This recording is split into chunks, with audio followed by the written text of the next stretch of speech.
Hello बच्चों, मैं आपको बताने जा रही हूँ अशुद्ध जल से फैलने वाले रोग। इसका फर्स्ट पार्ट जो था वीडियो का, मैंने आपको पहले भी बता दिया है। और उसमें अब इसका दूसरा पार्ट जो चल रहा है, इसके दूसरे भाग कि किस प्रकार से कितने रोग फैलते हैं, कैसे कैसे फैलते हैं, ये मैं आपको बताने जा रही हूँ। देखिए, अतिसार रोग, यह रोग एक ऐसा रोग होता है जो बच्चों के अंदर ही पाया जाता है और ये नवजात शिशु में अधिकतर देखने के लिए मिलता है। यह रोग बच्चों में अधिक पाया जाता है। ये वर्षा ऋतु के अंतर्गत आता है और यह रोग अशुद्ध जल से फैलने वाला रोग होता है। और ये कहाँ कहाँ पाया जाता है? ये दूध में, भोजन में या जल के द्वारा बच्चों के पेट के अंदर जाता है, जो पाचन क्रिया को गलत बना देता है और जिसके कारण बच्चों को हरे रंग के दस्त भी आने लगते हैं और दस्त के साथ साथ कभी कभी भयानक बीमारी भी हो जाती है। इसके देखो लक्षण क्या है। पेट में ऐंठन का होना, बच्चों के पेट में ऐंठन होने लगती है। बच्चे बता तो पाते नहीं क्योंकि वो नवजात शिशु होते हैं, लेकिन वो अपने इशारों से वो कहते हैं ना कि बार बार उनका रोना, बार बार दस्त का होना, ये बच्चों का हमारा एक अंदेशा होता है। बच्चों के पेट में ऐंठन होना, बार बार दस्त का लगना, और दस्त जो होते हैं वो कैसे रंग के होते हैं? हरे रंग के दिखाई पड़ते हैं और इसमें अधपना, दूसरा पिचपिचापन सा नजर आता है देखने में।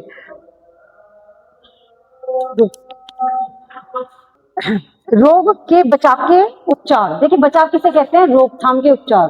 देखो, अब जब हमें ज्यादा बीमारी होती है तो हम किसके पास जाते हैं? डॉक्टर के पास जाते हैं। इसी प्रकार से रोगी को सदैव, लेकिन हम उसके क्या करते हैं? इसके कुछ उपचार भी करते हैं, कुछ घरेलू उपचार भी किए जाने चाहिए।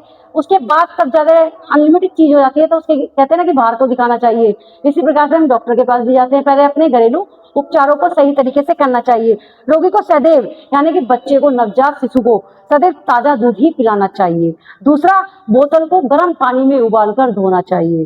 तीसरा पॉइंट है इसका, शिशु को दूध पिलाने से पहले सफाई कर लेना चाहिए, जिससे कि, और उसके वस्त्रों को सफाई से अच्छी तरह से साफ सुथरे बनाकर रखने चाहिए, जिससे कि बच्चे को ये बीमारियां अधिक ना फैल पाए। क्योंकि बच्चा कहने लायक तो होता नहीं, लेकिन फिर भी हमें उसके अंदेशे को समझ लेना चाहिए। जैसे हम खुद की सफाई करते हैं वैसे ही बच्चों की सफाई भी करनी चाहिए, क्योंकि नवजात शिशु जो होते हैं उनकी सफाई करना एक गृहिणी का ही काम होता है।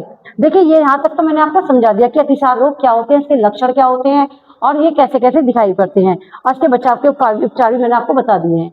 अब देखिए, पेचिस रोग भी एक दस्त जैसा ही उपचार बीमारी होती है और यह अशुद्ध जल से फैलने वाला एक भयानक रोग होता है।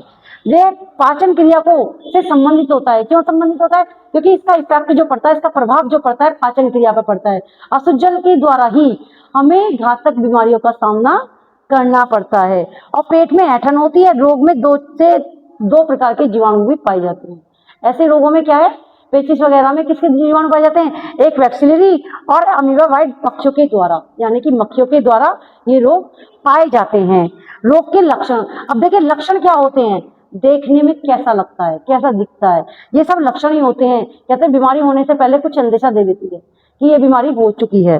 बार बार दस्त का लगना, कभी कभी 20 से 25 बार भी एक रोगी दस्त जा सकता है। और अंत में रक्त का भी आने लगता है, यानी कि दस्त के साथ साथ उसके दस्तों में ब्लड भी आने लगता है, खून भी आने लगता है। यहाँ तक कि उसे 103 से लेकर 104 तक बुखार, टेम्परेचर उसका बढ़ जाता है और उसके शरीर में फीवर जैसी अंदेशा होने लगता है। पानी की कमी महसूस होने लगती है, यहाँ तक कि उसे ग्लूकोज भी चढ़ाना पड़ जाता है। ये सब बीमारियां किसके द्वारा होती हैं?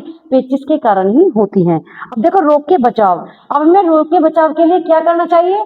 देखिए, रोग के बचाव के लिए हमें मक्खियों की रोकथाम करनी चाहिए। हमें अपने घर को साफ सुथरा बनाकर रखना चाहिए, जिससे कि हमारे घर में अधिक मक्खियां उत्पन्न ना हो, पैदा ना हो। दूसरा उपचार है, खाने पीने की वस्तुओं को ढककर रखना चाहिए और जो व्यक्ति बीमार पड़ा हो उसे हल्के से हल्का खाना देना चाहिए। फटा हुआ दूध या गाय का दूध हमें उसे पिलाना चाहिए, जिससे कि पाचन क्रिया में अच्छी तरह से वो पचा सके। दूसरी बात, मट्ठा भी उसे देनी चाहिए। साथ में जौ का पानी और फलों का रस उसे टाइम टू टाइम, समय समय पर देते रहना चाहिए, जिससे कि उसके शरीर में पानी की प्रक्रिया कम ना हो और वो अधिक बीमारी पर ना हो।